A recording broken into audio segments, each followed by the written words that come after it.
Nobody ever looks at their liver and thinks of it as a cosmetic accessory. Right. I mean, we look at the heart and we instantly respect what it does. It's a pump. It keeps us alive. We know exactly what our lungs are Yeah, for. the function is obvious. Exactly. Yeah. But then we look at skeletal muscle, and almost immediately, the conversation just shifts to vanity. Oh, absolutely. We think about like fitness magazine covers, bodybuilders looking good at the beach. We treat muscle like it's just this, I don't know, this decorative outfit our skeleton wears. Yeah, like it's just about aesthetics. Right. So today's deep dive is pulling from a really fascinating stack of sources, primarily centering around a conversation between health expert Gary Brecka and Dr. Gabrielle Lyon. And our mission today is to completely deconstruct a concept they discuss that, frankly, demands a total reevaluation of how we view our own bodies. It really does. They're arguing that skeletal muscle is not an accessory.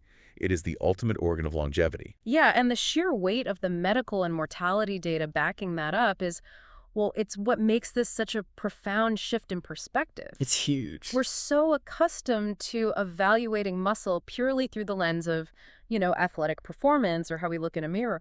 But when you reframe it as a vital organ one that actively dictates your survivability from nearly every kind of disease, the stakes change completely. They really do. And Dr. Lyon introduces this trademark concept called muscle span. Right, muscle span. Yeah, we're all familiar with lifespan, which is just the raw number of years you're breathing.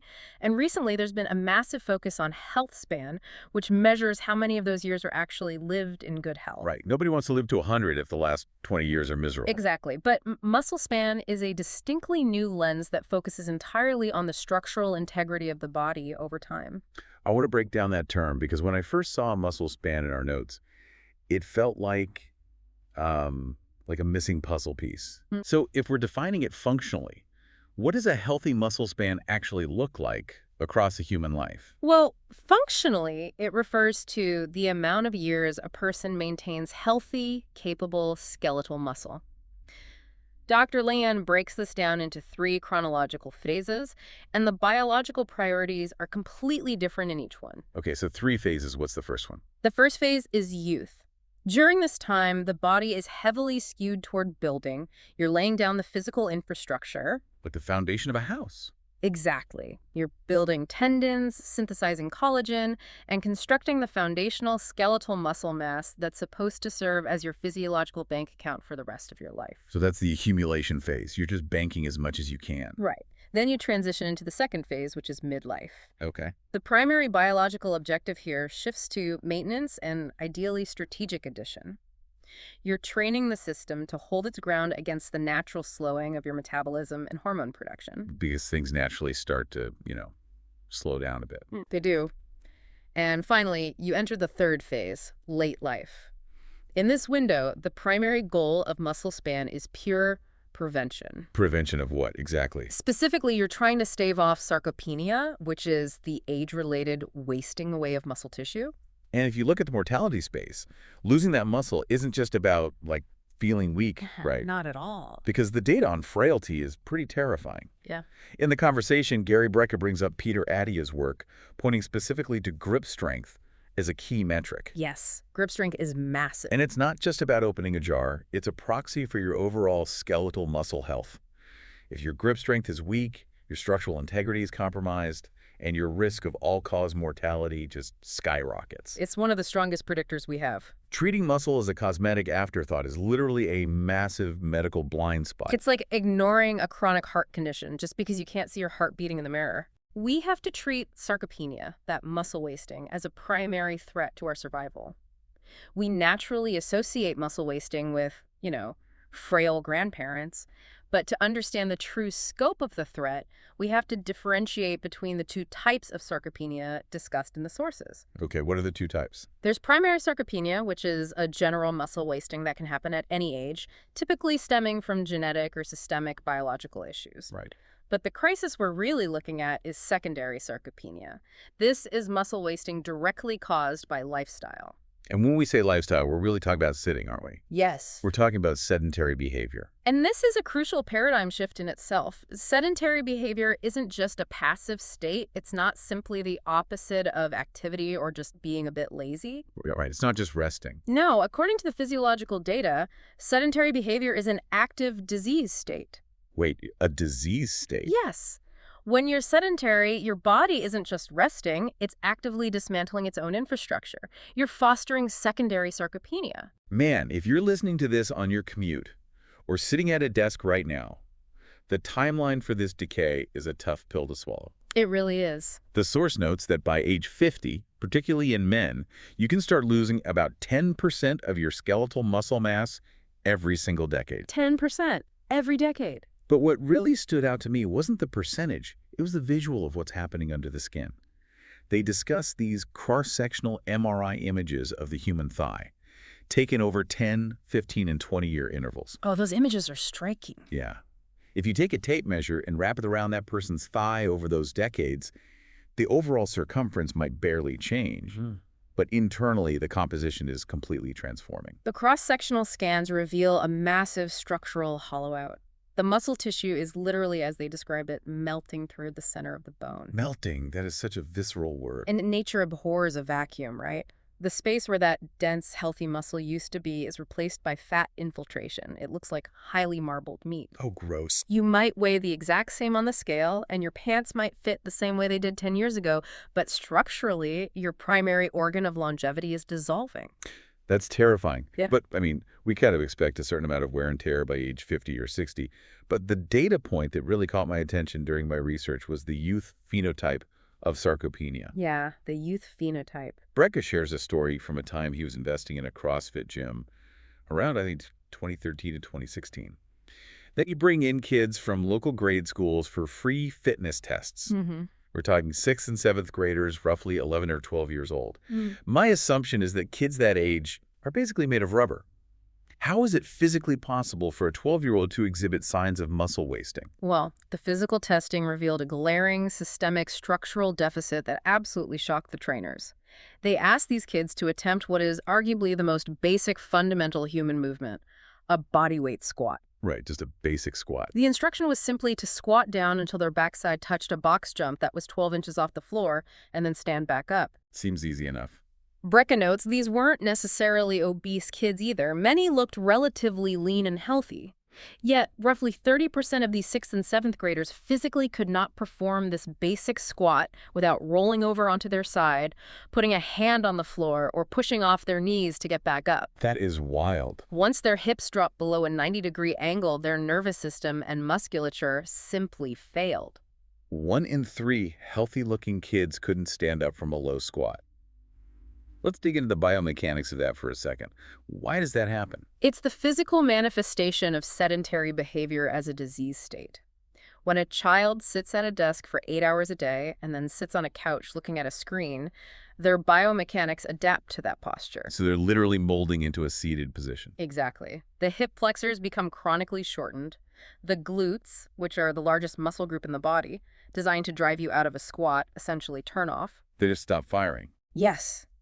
Their nervous system literally forgets how to recruit those muscle fibers. It represents a profound deconditioning of the human body at the exact moment they should be peaking in phase 1 of their muscle span. They're in the accumulation phase, like we talked about earlier, and they're already operating at a massive deficit. Right. Brecca points a finger directly at the removal of physical education in public schools. We traded mandatory daily movement for a system that enforces a sedentary disease state right out of the gate. And childhood obesity rates are sitting at roughly 35% alongside this. Those kids are entering adulthood structurally compromised before the biological clock even really starts ticking. So if we're starting from a compromised structure at age 18, what on earth happens when the actual biological aging process kicks in? Well, that's where the paradigm shifts again. Because I always pictured aging as a smooth, slow decline. Like a tire with a very you slowly lose air over the decades. You get a little slower, a little weaker, until you're flat. But the sources completely dismantle that idea. They do. The researcher Doug Patton-Jones fundamentally changed the scientific consensus on this. He demonstrated that aging is not a linear, gradual decline. Okay, so if it's not a slow leak, what is it? Instead, it's a series of what he calls catabolic crises. Catabolic crises. What does that actually look like in real life? These are acute moments of severe physical insult to the body. It's catching a bad case of pneumonia. It's being confined to bed rest for 5 days because of a terrible flu. It's slipping on ice and breaking an ankle. Okay, so sudden major events. Right. The reality of aging is that you're coasting along at a certain baseline, and then suddenly you get hit by one of these massive catabolic crises. You eventually recover, but you never quite return to your previous baseline. Your capacity drops. Oh, I see. Then you coast along at this new lower baseline until you get hit again. So it's less like a tire with a slow leak and more like you're driving down the highway and you just hit a massive, jagged pothole. Yes, great analogy. If your suspension is shot, which is your muscle in this case, that pothole doesn't just bump you around, it totals the car.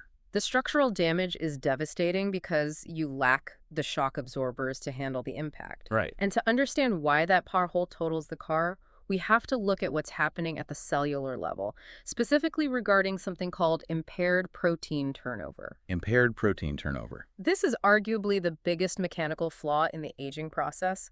We tend to think of protein just as the fuel you drink after a workout to build your biceps. Yeah, protein shakes. But your muscles, your enzymes, your gut hormones, your immune cells, your intestinal lining, every vital structure in your body is constructed from amino acids, which are the building blocks of protein. It's the raw material for keeping the basic biological machine running. Exactly. The body is constantly breaking down and rebuilding these structures in a massive daily construction project. According to the physiological data, the average human body turns over about 300 grams of protein every single day. Wait, 300 grams? 300 grams. That's a massive amount of cellular construction happening every 24 hours. But I know for a fact I am not eating 300 grams of protein a day. Most people aren't. If I'm eating, say, 100 grams of protein through my diet, where is the body getting the remaining 200 grams to hit that quota? The body is an incredibly efficient scavenger. It makes up the difference by recycling. It breaks down existing tissues, harvests the amino acids, and reassembles them to build whatever protein structure is most urgently needed. So it's cannibalizing itself to rebuild. In a way, yes. It's pulling from a constantly circulating pool of amino acids within your system. Now, here is where the aging curve gets incredibly steep. As we age, that internal recycling and assembly process becomes highly inefficient. So the internal supply chain starts breaking down. If you're deficient in dietary amino acids and your internal recycling plan is failing due to age, your body literally cannot assemble the specific proteins it needs to repair the damage from those catabolic crises. Okay, this is clicking now. If you get pneumonia, your body is screaming for raw materials to rebuild the immune cells you're burning through, and to repair the lung tissue, and to rebuild the muscle you're losing while lying in bed for a week. Right. But the supply chain is broken. You hit the pothole, but the mechanic is out of town. That's it, exactly. The systemic failure means the damage from the pothole becomes permanent. You lose 3 pounds of muscle during that bed rest, and because of impaired protein turnover, your body simply can't manufacture the materials to build it back. If I'm a 65-year-old listening to this right now, I might be feeling a little panicked. I wouldn't blame them. We've got 12-year-olds who can't squat, muscles melting into fat, and catastrophic potholes that we can't repair because our internal supply chains are failing. But there is an antidote here, and it's probably the most empowering piece of science in this entire deep dive. Oh, without a doubt. The prevailing myth in our culture is that once you reach a certain age, maybe your late 60s or 70s, it's just too late. Right, that the ship has sailed. Exactly. That the physiological damage is done, the muscle is gone, and you just have to accept the decline into frailty.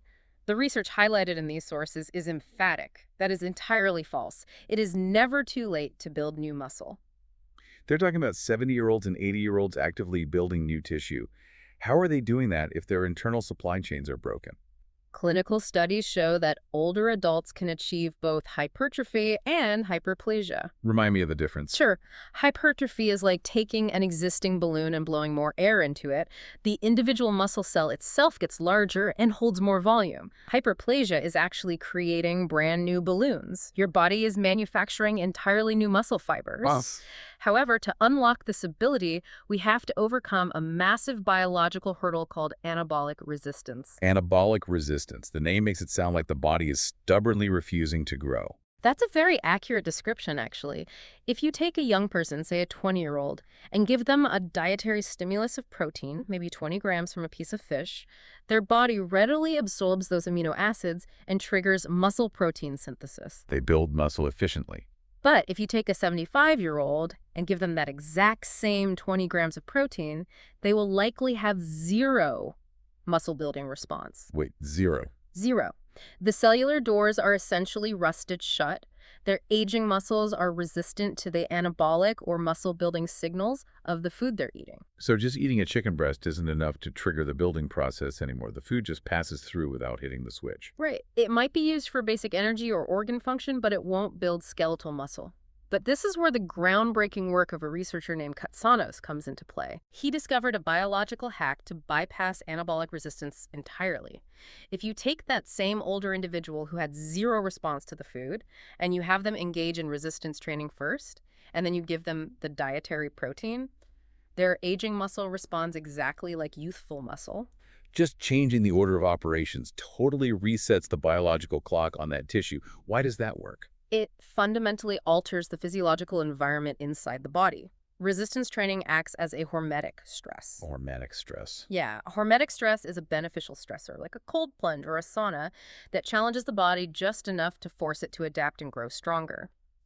When you forcefully contract skeletal muscle through resistance training, whether you're lifting heavy dumbbells or just doing rigorous bodyweight squats, you sensitize the muscle tissue. Oh, I see. You're forcing the muscle to open those rusted cellular doors and desperately call out for amino acids in the bloodstream. It's basically like a car engine. Resistance training is turning the key in the ignition.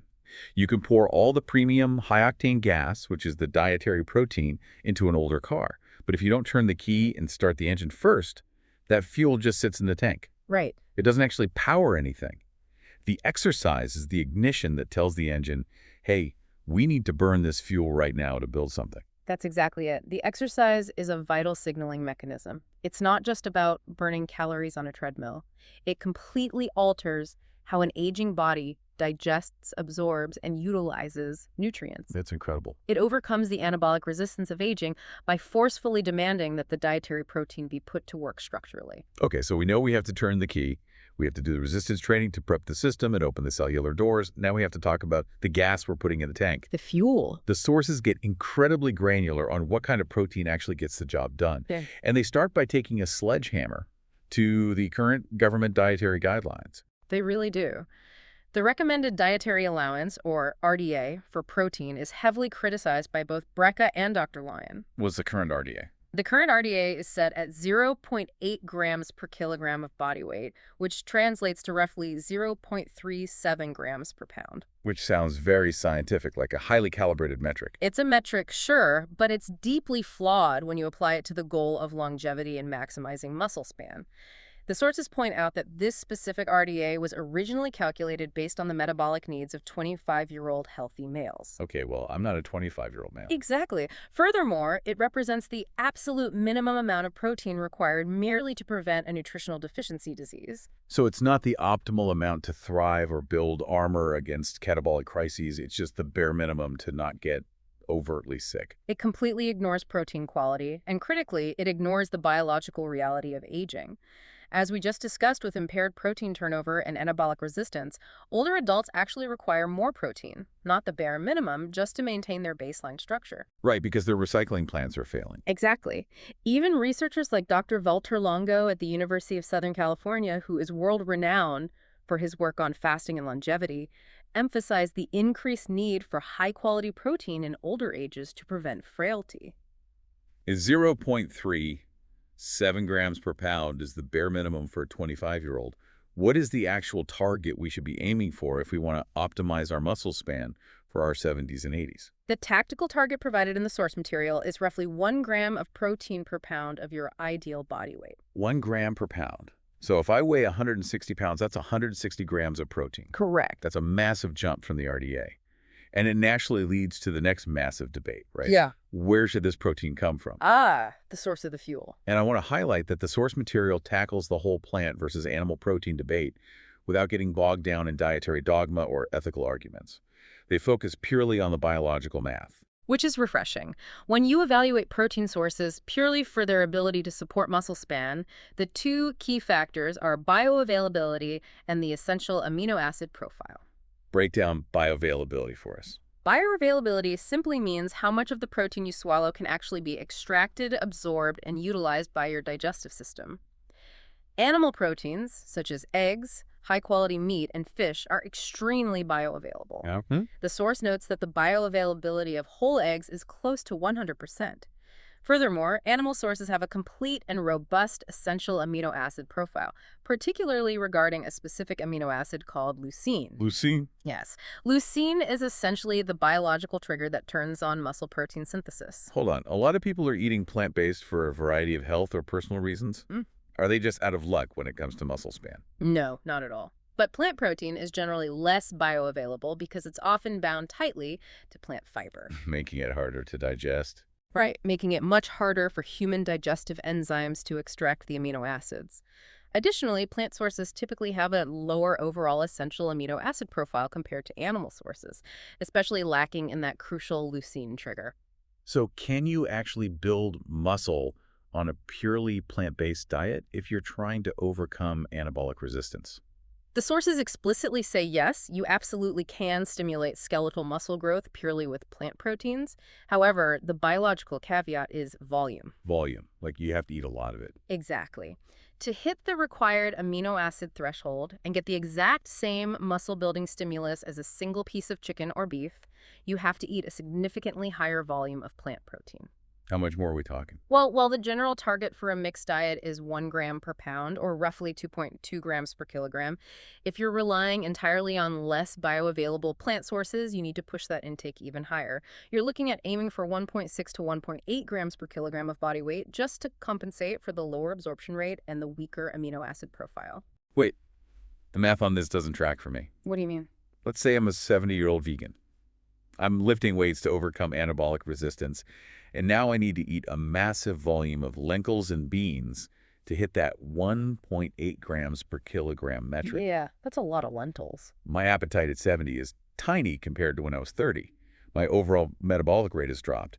If I have to eat almost double the volume of plant protein to get the same benefit as a piece of meat, aren't I just going to end up taking in way too many calories and gaining unwanted fat? That is the exact calorie-to-protein ratio dilemma that aging vegetarians and vegans face. And it's a very real metabolic challenge. Right. When you're younger, you have a much higher caloric budget. You can easily consume massive bowls of quinoa and black beans without gaining fat. But as you age and your required calorie consumption naturally goes down, nutrient density becomes the absolute priority. You need the maximum amount of amino acids for the minimum amount of calories. Precisely. So how do you actually solve that math problem on a plant-based diet without overeating? The expert consensus in the source is that you have to employ strategic supplementation. Supplements, okay. If you're an aging plant-based eater, relying solely on whole foods like beans might push you into a 500-calorie surplus before you ever hit your protein goals. Therefore, supplementing with plant protein isolates, which strip away the fiber and carbohydrates to massively increase bioavailability, or directly supplementing with powdered essential amino acids becomes a vital precision tool. So you bypass the fiber entirely. It allows you to make up for the amino acid deficiency in the whole food source without blowing past your total daily calorie limit. It's all about hitting that specific trigger. The source mentions a specific leucine threshold you have to hit in a single sitting, right? They say a meal containing roughly 50 to 55 grams of high-quality protein will maximally stimulate the skeletal muscle. Yeah, once you hit that 50 to 55 gram mark in a single meal, you've flooded the bloodstream with enough leucine to flip the switch for maximal muscle protein synthesis. The switch is flipped. The muscle is growing as much as it possibly can from that one meal. Any protein consumed above that amount in that specific sitting won't necessarily build more muscle, though your body will still digest it and use it for other systemic functions or energy. So if I'm eating that 55-gram meal to hit the leucine threshold, when exactly should I be eating it? Does my body process that protein the same way at 8 a.m. as it does at 8 p.m.? We need to figure out how to structure this on a random Tuesday. The tactical application really comes down to meal timing and precision. Regarding meal timing, the physiological evidence heavily supports focusing your protein intake on the bookends of your day. The bookends. The first meal of the day and the last meal of the day are your most critical biological windows for protein dosing. The goal is to hit that maximum stimulation threshold by getting 40 to 50 grams of high-quality protein at breakfast to break the overnight fast, and another 40 to 50 grams at dinner to prep the body for overnight repair. And what are we doing about lunch? The middle meal of the day is less about hitting a specific maximum threshold and more about simply getting your total daily protein numbers up to that 1 gram per pound goal. Okay, that makes sense. The primary muscle building signals are sent at the bookends. All right, so we bookend the day with heavy protein. We do resistance training to turn the ignition. But the sources also bring up a specific supplement that completely caught me off guard. Oh, I know what you're going to say. Creatine. Yes, creatine. I have to admit, when I think of creatine, I immediately picture 22-year-old guys at the gym furiously shaking their blender bottles between sets of bench press. I definitely don't associate it with cognitive longevity for a 75-year-old. It's one of the most pervasive misconceptions in the fitness and health space. Creatine has been heavily pigeonholed as a bodybuilder's supplement, but it's actually one of the most thoroughly researched, safe, and effective compounds for overall human health, particularly as we age. Wait, really? For general health? Absolutely. For general muscle health, cellular energy, and maintaining that muscle span, taking a baseline dose of 5 grams daily is excellent. But the conversation expands beyond just the skeletal muscle. What about the brain? The brain is the other major organ we're desperately trying to protect from the aging curve. Right. And the source cites the research of Dr. Darren Kando, who is recognized globally as a leading expert in creatine supplementation. His clinical work indicates that while 5 grams is great for the muscles, the brain has a different absorption threshold. Oh, interesting. Pushing that dose higher, to roughly 10 to 12 grams daily, crosses the blood-brain barrier more effectively and provides highly beneficial neuroprotective effects. It supports cognitive processing and helps defend against age-related cognitive decline. 10 to 12 grams just for brain health. That completely reframes how we should be looking at our diet in our later years. It's not just about eating less to stay thin. It's about actively medicating with food. A well-designed diet for optimizing muscle span is fundamentally about engineered nutrient density. As we age, our bodies become less efficient machines. The internal supply chains break down, like we said. Right. We can't rely on the haphazard eating habits we got away with in our 20s. We need precision tools. Targeted protein dosing at the beginning and end of the day. Utilizing high bioavailability sources to overcome anabolic resistance and leveraging well-researched supplements like creatine or essential amino acids. These aren't just fitness hacks for gym goers. No, they're essential medical protocols for maintaining our physical and cognitive independence during the late life phase. When we pull back and look at the big picture of everything we've unpacked today, it means we need to completely redefine why we move our bodies in the first place. That's a total paradigm shift. The most profound takeaway from this conversation is that we don't train to become better at exercise. We train to become better at life. Skeletal muscle is your ultimate life insurance policy against disease and frailty. We have to protect the foundation during our youth, and we have to proactively build armor to survive the inevitable catabolic crises, those massive potholes of aging. We need those shock absorbers. Right. We have to lift heavy things to turn the ignition and sensitize ourselves, and we have to feed the machine high-quality protein to actually rebuild the engine. The biological rules of the game change as we age, but our agency in the process doesn't disappear. We just have to use the right physical and nutritional stimuli to force the body to keep building. I want to leave everyone with one final lingering thought based on the data we've explored today. We talked about how physical education has been essentially stripped from our schools. We've replaced mandatory daily movement with a societal structure that has resulted in a 45% childhood obesity rate. It's a tragedy. And a terrifying reality where nearly a third of seemingly healthy 12-year-olds physically can't perform a basic human squat because their biomechanics are already failing. If skeletal muscle truly is our primary organ of longevity, and our modern, hyper-convenient technological society is actively designed to enforce a disease state of sedentary behavior starting from the time we're children, are we inadvertently engineering a future where human lifespans might actually begin to shrink simply because we forgot how to move?